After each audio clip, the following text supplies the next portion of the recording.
नमस्कार मंडळी, कसे आहात आपण सगळे? तर आपल्या सगळ्यांचं पुन्हा एकदा स्वागत आहे नवीन एका धमाकेदार पॉझिटिव्ह व्हिडिओमध्ये.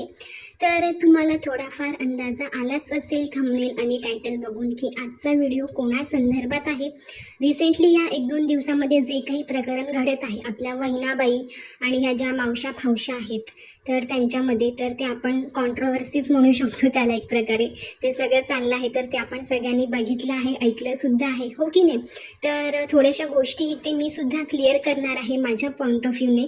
जे काही या मावशांनी त्यांच्या आधीच्या व्हिडिओमध्ये सांगितलं होतं आणि आता जे काही ते सांगत आहेत ते थोडंफार आपण क्लिअर करणारच आहोत. त्यामुळे व्हिडिओ स्किप न करता एंडपर्यंत नक्की बघा. तर आपल्या या शिशी मावशी, फनाली मावशी आणि आपल्या ह्या फॅन्ड्री मावशी या तिघींनी बॅक टू बॅक, म्हणजे प्रणाली मावशीने तर नंतर केले पण ह्या दोघींनी बॅक टू बॅक आपल्या वहिनाबाईवरती व्हिडिओज बनवले आणि नको नको ते ॲलिगेशन्स, नको नको त्या गोष्टी तिच्याबद्दल बोलल्या गेल्या व्हिडिओमध्ये. आणि खरंच या सगळ्या गोष्टीचा तिला खूप म्हणजे धक्का बसला, कारण की ती नवीनच आहे या फील्डमध्ये आणि इतक्या खालच्या लेवलला जाऊन या बायका तिला टॉर्चर करत आहेत, नको नको ते शब्द वापरत आहेत आणि कमेंट बॉक्समध्ये सुद्धा ह्या लोकांच्या इतकं घाण बोललं जातं वहिनाबाईबद्दल. तर खरंच हे सगळं बघून तिला प्रचंड राग आला, मनस्ताप झाला आणि त्यातच तिने एक व्हिडिओ बनवला की मी ह्या बायकांना सोडणार नाही आहे, यांच्यावरती मी आता ॲक्शन घेणार आहे. तर बऱ्याचशा गोष्टी तिने त्यात सांगितल्या आणि त्यानंतर थोड्या वेळानंतर तिने तो व्हिडिओ डिलीटसुद्धा केला. तर कसं आहे ना मावशांनो, तुम्ही जे काही गेम खेळला आहात ना तो तिला सुरुवातीला कळला नाही हो आपल्या ह्या वहिनाबाईला, कारण की ती या फील्डमध्ये अगदीच नवीन आहे. तिने या आधीसुद्धा कधी विचार केला नव्हता. तिची जी सिस्टर इन लॉ आहे कोमल, ती तिची नणंद आहे आणि तरीसुद्धा तिने तिच्यासोबत म्हणजे तिचं नाव घेऊन किंवा तिच्या व्हिडिओमध्ये येऊन सांगितलं नाही की मी सुद्धा पुढे येऊन ब्लॉग करेल किंवा मी ब्लॉगिंगचा विचार करत आहे किंवा मी आता व्हिडिओ स्टार्ट करत आहे, तुम्ही माझ्या व्हिडिओला नक्की प्रेम द्या, सबस्क्राईब करा, असं तिने कधी केलं नाही. पण तिच्यावर अशी वेळ आणून दिली तुम्हा लोकांनी, म्हणजे तुम्ही लोकांना नाही सगळी कॉन्ट्रोवर्सी निर्माण करायची होती, कारण की तुम्हाला मस्त असा गरमागरम टॉपिक तुम्हीच निर्माण केला आणि तुम्हीच आता सांगत आहात की मी नाही त्यातली आणि कडी लाव आतली. म्हणजे तुमचं कसं आहे माहिती का तिघींचं, तू कर मारल्यागत, मी करते रडल्यागत. कळलं का मंडळी तुम्हाला मला काय सांगायचं आहे ते? चला मी जरा स्पष्टच सांगते आता. तर सुरुवातीला जसं की आपली कोमल जी आहे ती युरोपमधनं इंडियामध्ये आली होती तिच्या भावाच्या लग्नाला, तर तिथूनच ह्या लोकांचे रोजचेच व्हिडिओ पडत होते तिच्यावरती, तिच्या छोट्या छोट्या ॲक्शनवरती, शब्दांवरती. अगदी भले मोठे 20-20, 25-30 मिनिटाचे यांचे व्हिडिओ असायचे आणि काही अर्थ नसायचा, अगदी म्हणजे गाढवासारखं नुसतं बोलत राहायच्या त्या व्हिडिओमध्ये. तिने असं केलं, ती अशी बोलली, तिला इंग्लिशच येत नाही, म्हणजे काहीही तिच्याबद्दल बोलत राहिल्या त्या. आणि त्यानंतर म्हणजे तिची वहिनी का दिसत नाही, भाऊ का दिसत नाही मोठ्या व्हिडिओमध्ये, याच्यावरनं सुद्धा या लोकांनी कॉन्ट्रोवर्सी निर्माण केली. खूप व्हिडिओज त्याच्यावरती सुद्धा बनवले. आणि आता येऊया आपल्या मेन टॉपिकवर. आपल्या ह्याच्या फनाली मावशी आहेत ना नागिन, कसं आहे ना फनाली मावशी, कर्मा इज बॅक. आता जसं की तुम्ही कालच्या व्हिडिओमध्ये म्हणालात ना की हे जे सगळं चाललं आहे त्याने मला खूप मनस्ताप झाला, मला खूप मेंटली टॉर्चर झालं. काय गं, म्हणजे तुला थोडी तरी लाज वाटते का गं? म्हणजे तू सुरुवातीपासून इतर जे ब्लॉगर्स आहेत त्यांना इतका तुम्ही लोकांनी मनस्ताप दिलेला आहे, इतकं त्यांना तुम्ही छळलं आहे अक्षरशः मेंटली हॅमरिंग करून करून. आणि आता थोडंसं तुला सुईच्या टोका इतका थोडासा त्रास झाला की तुला इतका मोठा मनस्ताप झाला. अगं मग तू जो इतरांना त्रास देतेस ना, इतर ब्लॉगर्स लोकांना तुझ्या शब्दाने, तुझ्या व्हिडिओच्या माध्यमातून, विचार कर त्या लोकांना किती त्रास होत असेल, किती महिन्यांपासून हे आपले ब्लॉगर्स तुमचा हा छळ सहन करत आहेत. तुम्हाला इतकंसं म्हणजे बोललेलं झोमलं तर तुम्ही लोक किती काय काय नको नको बोलता ग त्या ब्लॉगर्स लोकांबद्दल, त्यांच्या फॅमिलीबद्दल, मुलाबाळांबद्दल, एक एक शब्दांबद्दल तुम्ही बोलत असता. तेव्हा तुम्हाला म्हणजे तुम्हाला वाटत नाही का हो, म्हणजे एखाद्यावरती आपण इतके खोटे आरोप लावतो, ॲलिगेशन्स लावतो, नको नको ते बोलतो, तेव्हा तुम्ही अगदी फडाफड बाण सोडल्यासारखं बोलत राहता. आणि थोडंसं वहिनाबाईने थोडंसं तुमच्याबद्दल काही बोललं जे की खरंच होतं, सगळं अगदी ती खरं म्हणाली आहे, ते कसं मी तुम्हाला पुढे सांगणारच आहे. आणि तरीसुद्धा तिला खोटं पाडून आम्हाला किती मनस्ताप झाला, मला सहन झालं नाही. वा वा वा वा, म्हणजे तुम्ही जे करता ते सगळं योग्य असतं. तुम्ही दुसऱ्यांना अगदी चाकूने मारलं ना तरी ते योग्य वाटेल तुम्हाला, आणि तुम्हाला फक्त कोणी शब्दांचा मार जरी केला ना तरी तुम्हाला तो सहन होत नाही ग. म्हणजे विचार करा, कर्मा जो आहे ना तो तुम्हाला तर व्याजा सकट मिळणार आहे.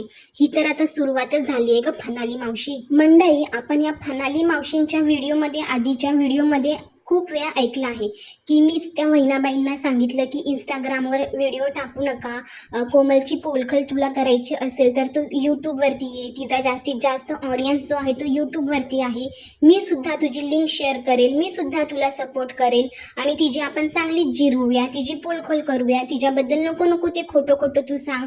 हा सगळा प्लॅन तुम्ही तिघींनी मिळून केलेला आहे, कळलं का? ती फॅन्ड्री आहे, परत आपली शिशी आहे आणि तू, ह्या तिघींनी प्लॅन मिळून केला आणि फक्त तू पुढे झालीस की मी किती चांगली आहे त्या दोघींपेक्षा, तू माझ्याशी सगळं शेअर कर, मी तुला मदत करेल. आणि ह्या तिघींचं कसं माहिती आहे का, आम्ही दोघी विलन बनतो पण तू तिच्याकडनं सगळ्या गोष्टी काढून घे, म्हणजे आम्हाला सुद्धा त्याचा फायदा होईल, आम्ही सुद्धा त्याच्यावरती व्ह्यूज आणि व्हिडिओज बनवूया, हो की नाही? तर त्यामुळे वहिनाबाई, तुम्हाला हा गेम आता लक्षात आलाय का? कारण की ह्या तिघीही चांगल्या मैत्रिणी आहेत आणि वेळोवेळी हे त्यांच्या व्हिडिओच्या माध्यमातून लाईव्ह येऊन सांगत असतात की आम्ही किती चांगल्या मैत्रिणी आहोत. म्हणजेच काय, यांचं भेटणं, बोलणं, फोनवरती चॅटिंग वगैरे सगळं काही होतच असेल. त्यामुळे हा जो सगळा प्लॅन आहे ना हा तिघींनी मिळून केलेला आहे.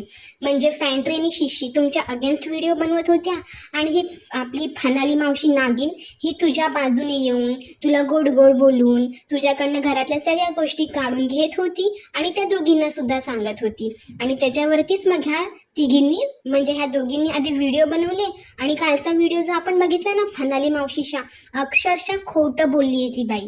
म्हणजे वहिनाबाईने तिचा जो व्हिडिओ डिलीट केला ना त्यामध्ये ती वहिनाबाई बोलली होती की त्यातली एक जण जी आहे तिने स्वतः मला इंस्टाग्रामवर DM केलं, तिने स्वतः मला सांगितलं व्हिडिओज बनवायला, तिने स्वतः मला सांगितलं होतं यूट्यूबवरती यायला. आणि हीच गोष्ट फनाली काकूने सुद्धा तिच्या गेल्या महिन्याच्या व्हिडिओमध्ये सांगितलेली आहे. आता फनाली काकू, तो व्हिडिओ तू एडिट करू नको बरं का, कारण की तो व्हिडिओ मी ऑलरेडी डाउनलोड करून ठेवलेला आहे, कळलं ना? व्हेरी स्मार्ट हा. कारण की आता तुमचाच पासा आहे ना, तुमची चाल आता तुमच्यावरती कोणीतरी खेळत आहे ना, याचा तुम्हाला आता खूप त्रास होईल आणि होतच असेल. कारण की मलाही हे तुमची सुद्धा खूप चलबिचल झालेली आहे, ही वॉरियर कोण आहे हिचा शोध घ्यायचा. पण काय ना मावशांना, उगाच मला शोधण्यामध्ये किंवा मी हीच आहे, मी अमुकच आहे, मी तमुकच आहे, असे तर्क वितर्क लावण्यामध्ये आपला वेळ वाया घालवू नका. कारण की कर्म आता व्याचा सकट फिरत आहे, त्याच्याकडे जरा लक्ष द्या आणि सुधारणा करा, तुमच्या जिभेवर जरा ताबा ठेवा आणि इतर लोक जे खरंच घाण करत आहेत सोशल मीडियावरती त्यांना घ्या आणि त्यांना सुधारवण्याचा प्रयत्न करा. उगाच त्या 4-5 लोकांच्या मागे हात धुवून लागू नका. म्हणजेच मंडळी आणि वहिनाबाई, तुम्हाला या तिघींचा प्लॅन जो आहे, म्हणजे कॉन्ट्रोवर्सी निर्माण करणं, कुटुंबामध्ये भांडणं लावणं, एक कुटुंब उद्ध्वस्त करणं, हेच काम ह्या लोकांनी केलेलं आहे आजपर्यंत. आणि तेच थोडंसं यांना रिटर्नमध्ये मिळालं तर इतका त्रास झालाय ना ह्या लोकांना, अगदी अक्षरशः म्हणजे अगदी यांना मनस्ताप झाला, फ्रस्ट्रेशन झालं, व्हिडिओजच नाही बनवले. वा भाई वा, म्हणजे हम करे तो रासलीला और तुम करे तो कॅरेक्टर ढिला, असं ह्या बायकांचं काम आहे मंडळी. आणि काय हो शिशी मावशी, तुम्हाला म्हणजे इतका त्रास झाला का कमेंट्सचा? अहो म्हणजे तुमचे जे काही खोटे पब्लिक आहेत, सबस्क्रायबर्स आहेत खोटे, ते लोक तर किती नको नको ती घाण कमेंट्स करतात तुमच्या व्हिडिओच्या खाली पण आणि ब्लॉगर्स लोकांच्या व्हिडिओ खाली पण. तेव्हा बरं मुग घेऊन गप्प बसता हो तुम्ही, तेव्हा कुठे जातं तुमचा सगळा हा खरेपणा? आणि मलाच सगळ्यातलं सगळं कळतं, किती ग बाई मी हुशार. तर ह्या सगळ्या गोष्टी कुठे जातात हो, जेव्हा तुमचे सुद्धा जे काही फॉलोअर्स आहेत ते ब्लॉगर्स लोकांना घाण बोलतात, नको नको ते कमेंट करतात. तुम्हाला जराशी काही एक निगेटिव्ह कमेंट आली ती सुद्धा तुम्हाला सहन होत नाही हो, पण ते इतर ब्लॉगर्स लोक किती गोष्टी सहन करतात याचा कधी विचार केलाय का हो तुम्ही लोकांनी? तर मंडळी, आजचा व्हिडिओ मी इथेच संपवते. आय होप की वहिनाबाई आणि इतर सगळे आपले जे काही मंडळी आहेत त्यांचे डोळे नक्कीच उघडले असतील आणि ह्या बायका किती खोट्या आहेत, किती निगेटिव्ह आहेत आणि लोकांमध्ये किती निगेटिव्हिटी पसरवण्याचं काम या बायका करत आहेत याचा अंदाजा तुम्हाला आला असेलच, कारण की याचं अगदी जिवंत उदाहरण आपल्या समोर आहे. मंडळी, तुम्हीच ठरवा अशा लोकांना बढावा द्यायचा आहे की यांचे व्हिडिओज न बघून यांची जी निगेटिव्हिटी आहे ती आपल्याला थांबवायची आहे. तर चला, आजचा व्हिडिओ इथेच मी एंड करते. भेटूया आपण अशाच एका पॉझिटिव्ह धमाकेदार व्हिडिओ सोबत. तोपर्यंत सगळ्यांनी आपापली आणि आपल्या कुटुंबाची काळजी घ्या. बाय.